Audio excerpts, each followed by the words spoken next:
Well, I need to welcome you back, and we're still with the big story. We're talking about the growing insecurity and the look at what other approach can be taken to deal with it, knowing that many will say it looks as if it's spiraling out of control, and if we do not do something on time and the government take the bull by the horn, we might really be putting ourselves into deep trouble, so it's been stated. But that's what we're looking at on the big story today. And I still have my guest. I'm talking of no other person but Barrister Casey Omoirabo helping out with the discussion. But I'll plead with you to hold on. We need to go on a commercial break and get message from our sponsors. We're talking about Benetta Gas, and when we come back, more discussion as we truly try to wrap things all on the growing insecurity and a call for a different approach to be taken.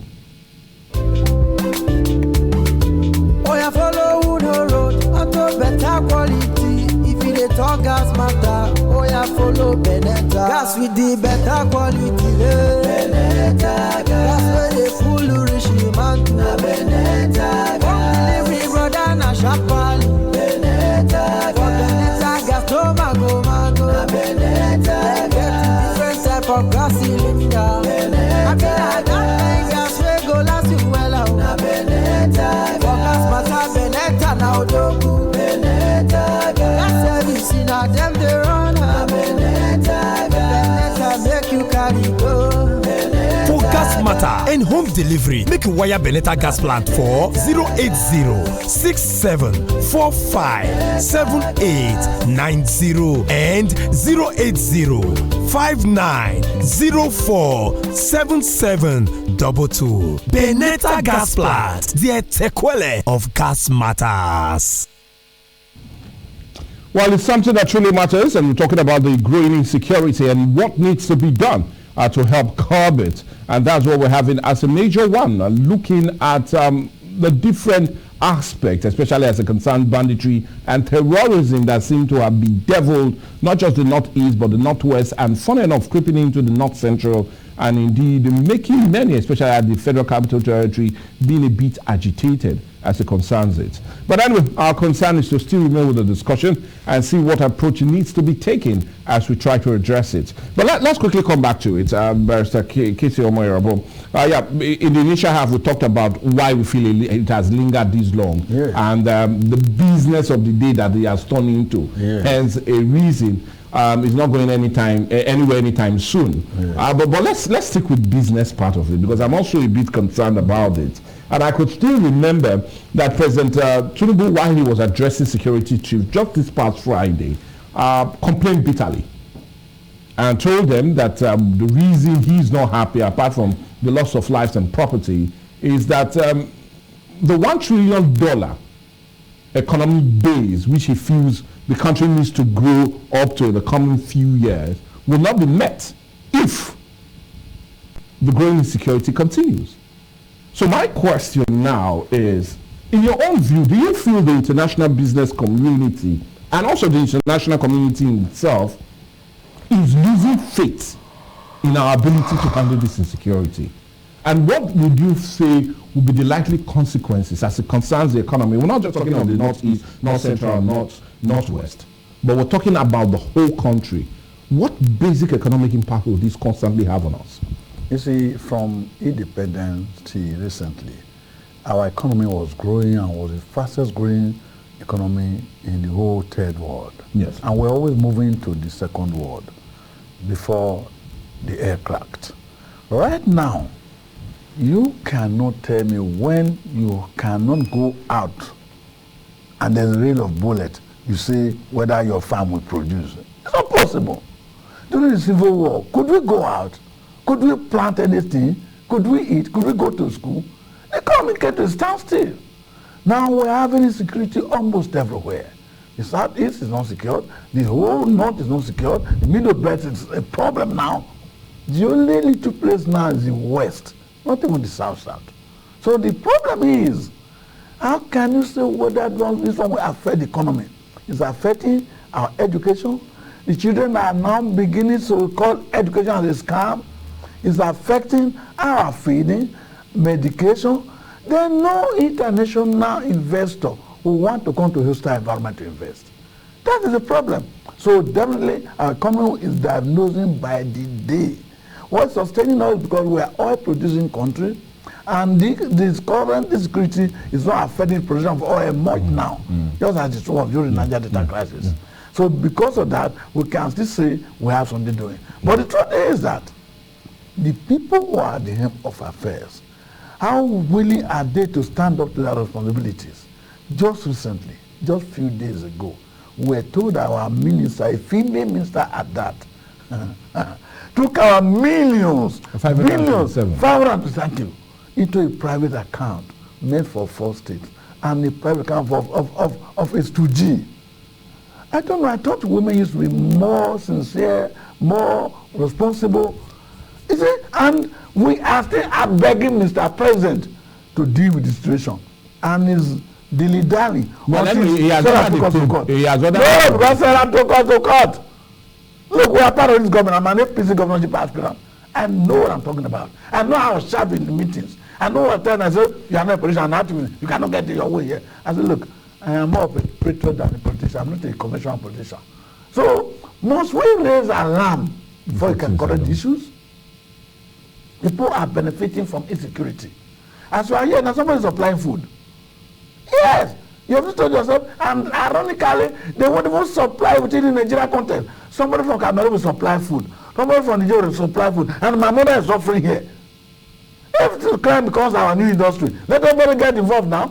Like Greg said that my colleague said, if we are armed, insecurity will know. Okay, now, I love us to go there now. Yes. I love us to go there because, like you said, your colleague and human rights lawyer, Femi Falana, SAN, maintained his stand on the challenge to the Chief of Armed Staff, and I'm talking about Lieutenant General Tahir Reid, Lagbaja's statement regarding his approval or disapproval of Nigerians to bear arms to protect themselves from terrorists and bandits and other criminals. Now, he stressed that the 1999 Constitution, as amended, gives us every right to have self-defense. But I want your view as it concerns that, because it's now more of a growing topic. Yes. Do you feel it's in order for Nigerians to self-defend themselves? Mike, let me give you an example. When Buhari was our president, his Minister for Defense Affairs was carrying his own gun, his private gun. A retired military man. Yes. A retired military man. Yes, and was confronted at the checkpoint. And he told them point blank that it's not a fool to go unarmed around in Nigeria. That if you're able to carry your arm, it's a headache. That's how the Constitution allows him to have self-defense. And they let him go. Without enough message, you think you and I will foolishly walk into death? No, the greatest thing on earth is yourself survival first. Now, does the Constitution allow it? Yes, self-defense. It does. So you don't even need constitution or law before you can stay alive.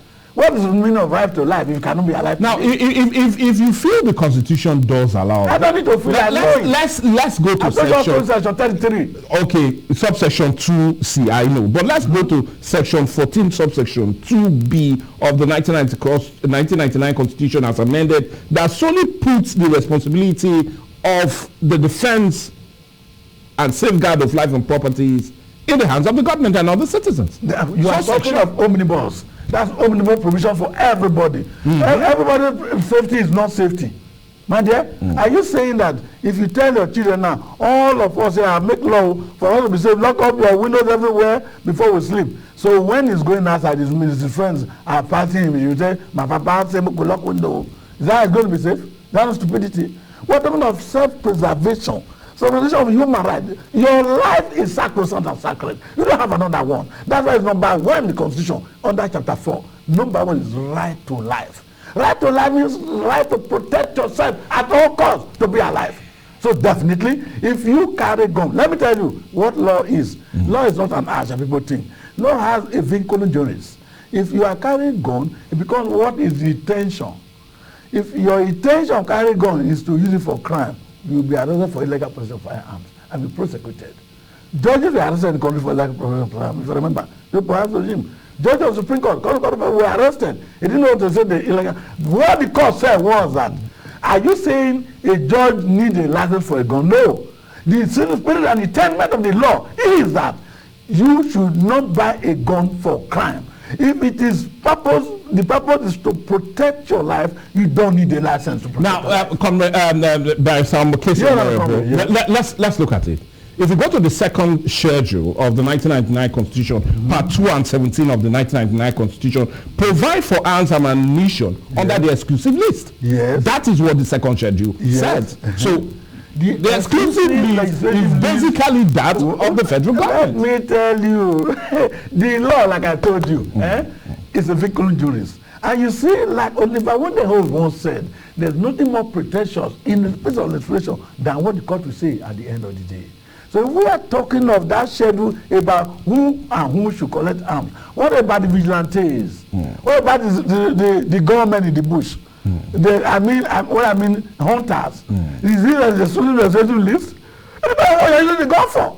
We are talking of going for aggression, for external aggression, to defend the territorial integrity of our country. That's what is there on that. On the second schedule. Yes. But we are talking of your self-preservation of life. You don't need even the piece of paper constitution.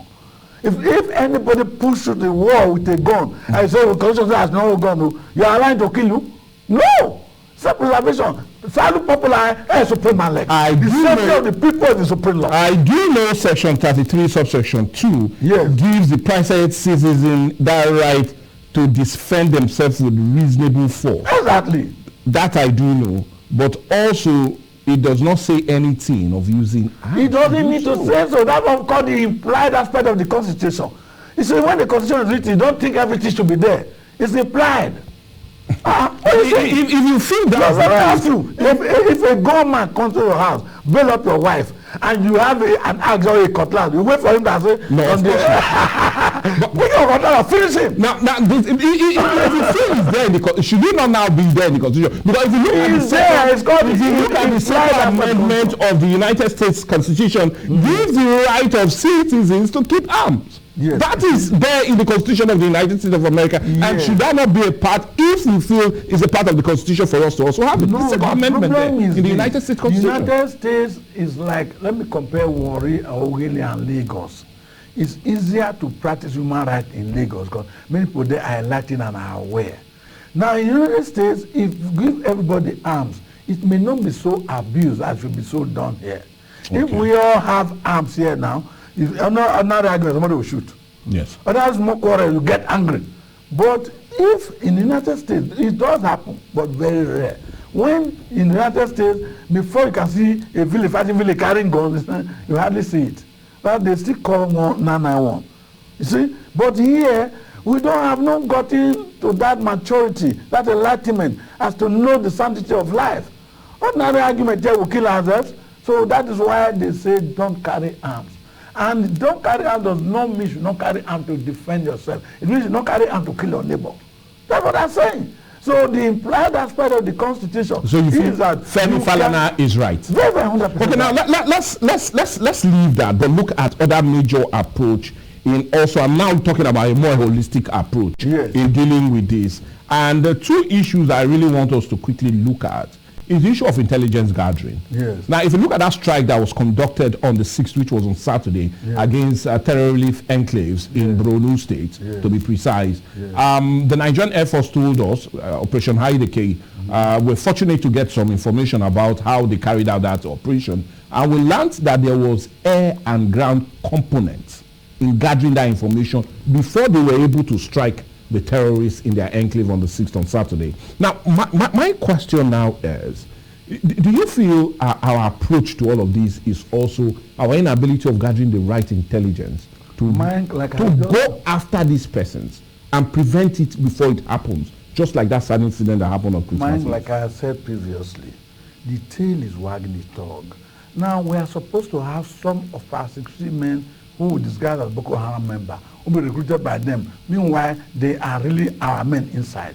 We're supposed to have police, soldiers, intelligence agencies who will be Boko Haram, but they are undercover. Okay. But rather, we now have Boko Haram in the military. That's the problem we have. So, if we really want intelligence gathering, I'm not an expert, but at least I can present my sense. What I am saying is that if, for example, now we know that Egbesu boys, they are gathering, and the policemen send people from that same origin to go and join them. And then any information, they bring it. information is power. Critical. So when we have this information that there will be a strike in Saple on next week Saturday, you wait. On Friday, everybody's already on the ground in Saple. And you don't wait for them to strike one at all. You arrest them on the way with all the ammunition and then flag it off. Everybody will clap hand. But here we will go and say it on television that we have bought CCTV along Ekpoba Road. Anybody that's going there to kidnap will catch you. Whether they will steal the CCTV stuff. So nobody said it. So the effort need to tell us how they were able to succeed. Then they told they have information gathering. Those are confidential. Those are classified documents. Those are classified information that we don't need. We need no sources. Don't do the effort after we keep people. It was because they told us that we are going to are you a baby? Is that intelligent gathering? People know you are putting people at risk. Not somebody will tell you. So what we expected them to do is that they should have permanent format within this setup. And anything they will know. And it will stop just now. But instead, they are paying the army, paying the embassies that is giving the information. That's the problem we have. We don't have who are paying, we tell them. That's the truth. Nobody wants to say the truth. The issue is that we have a government that is interested in politics and the governance. Everybody is interested in politics. Everybody wants to ride jeep. Everybody wants to buy a aeroplane. Everybody want to be a councillor, want to be governor. And nobody is interested in leadership at all. You have done already a governor and be sworn in. It's only looking for another 4 years. That's the problem we have. How can a security agency, have you ever heard CIA or Scotland Yard or FBI saying, what we did is that we had information and the people our informant told us very well. That's why we came. Next time they will regroup and check among themselves who are the informants and they will slay them. And then they will, that same informant will now tell them what happened the other way. Okay, but we're still looking at approach. We've looked at the issue of self-defense. We've looked at the issue of intelligence gathering. Now, let's look at another major approach. Yes. Now, there's this school of thought that feels, irrespective of what holistic approach we take, if the people are still poor and uneducated, I want to come to that. We go nowhere. Yes. Now, a follow-up of that thought is the issue of how Boko Haram came into existence. Yes. Undermining everybody has his own theory of it. Yes. But the basic truth is that when a place is impoverished and people are not educated, there's every tendency that another will just come to take that its place. That can be knit in the board. Now, so do you feel in a very holistic and more permanent approach to dealing with this will be not just impoverishing the people but also educating them and taking them away from what they are now to where they should be? Let's look at the Northeast, North Central, and Northwest. Let me tell you, during I was screening for this governorship in Abuja, I was asked a question. What again are you going to do in a district that Oshimole have not done, Basika have not done? Why do you want to be governor? I told them I wasn't going to do something. I'm going to sell my integrity. The truth is that there are so many crimes and criminals everywhere because we fail to nip it in the bud. We fail to catch them young. So the current generation is not our problem. They will soon pass away. It's the incoming generation. If we start it now, let me tell you, when you say people are not educated, it's a lie. Most people, most of the general, average 90% of the general are educated. They may not be literate. No education is from being able to read and write in English. Because that's what we call literacy. People can read in Arabic. People can read in Yoruba. People can read in Robo. People are educated. Everybody has this phone now. They know what happened in the whole world. So no matter what you say, people gather information now. People are enlightened. That is why you have problems. When people were naive and stupid, you can tell them sit down there, they will sit down. But what of that of the poverty? Hold on, please, hold on. So when you tell them come here, they will come. Now, they are beginning to see that, I'm here, that man is here. I'm here, that man, what am I waiting there? Let's fight. That is the really activism, which is now being applied wrongly. So now, when you talk of poverty again is relative. It depends on your value. If you are contented with eating, having a place to sleep, your children are going to school, you are not poor. Is that the case? People, hold on. There are people who looks at their mates. Michael was my classmate to go to primary school. Now, he has G-Wagon. Now, his children are in overseas. Now, his wife is Oibo, flying up and down. It wasn't beating him in the class. And here I am borrowing 5,000 from Lapo to start business. What nonsense! That is value. Not content, greed. That is what, if you talk of poverty, let us look at that. There's no way in the world where everybody is rich. Of course. There's no way in the world where everybody is equal.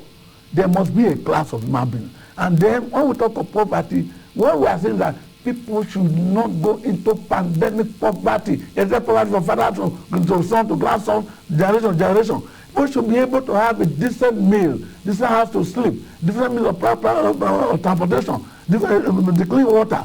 If these are provided, for example, remove the fire will quench. Just remove the fire will go down its own.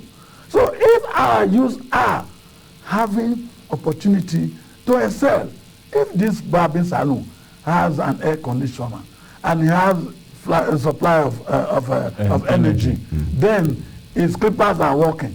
He stays there. If there's 5,000 works in a day, comfortable, he drives his smoker and go and put his children in school. It will be difficult for him to go to the forest and be eaten by mosquitoes, carrying gun, look for an enemy to kill, he will not get for 1 month. That is the truth. So, but when there's no need to do, it is better to die than to see your old mother who brought you up. He's been sick, and doctors say bring 50,000, double, you don't have it. Your own father is dying. All your siblings are just at home watching. Let me better die. Let's go to the bottom field. That's why you have them crying. I'm telling you, do you know what it is to stay and grow up in the village with your parents? They're dying one by one, and your neighbor is an neighbor, is building houses around you, your neighbor is a councillor, is building houses around you, and you are talking of just 5,000 to hire motor to carry your dying mother to the hospital. You don't have it. That's the beginning of crime. I know there are some crimes that are inherited, because there are some big men's children who don't care if they want to. It's just pair grouping. That can be named. But pandemic poverty, which is provocative, that you know you have struggled. Mike was my classmate. I was better than him. But because he has gone into government, he's this and that, we must demonetize politics in Nigeria. If there's going to be House of Assembly, there'll be House of Assembly of old men who are retired headmasters and principals. Clergymen, let them go there. And not the small boys who are school go there to fight. And they must not be given salary. It should be given sitting allowance each time they sit for meeting. Give them 20,000 as they go. Nobody will have a legal advisor, special advisor, and advisor, SSA, for what? And they'll give them 5 cars, give them police to guide them. Who are they? What are they doing? If we demonetize politics, all these things will go down. That's the problem. But we have not gotten the will. When there's a will, there'll be a way. We need men of strong character. We need men who can stand up to their responsibilities. We need men who are stronger than institutions, not cowards. But anyway, we need to go on a break now. Thank you. Okay. Well, anyways, as much as we go on the break, we'll come back and truly wrap things up today on the big story. And we're talking about growing insecurity and what approach needs to be taken to deal with it.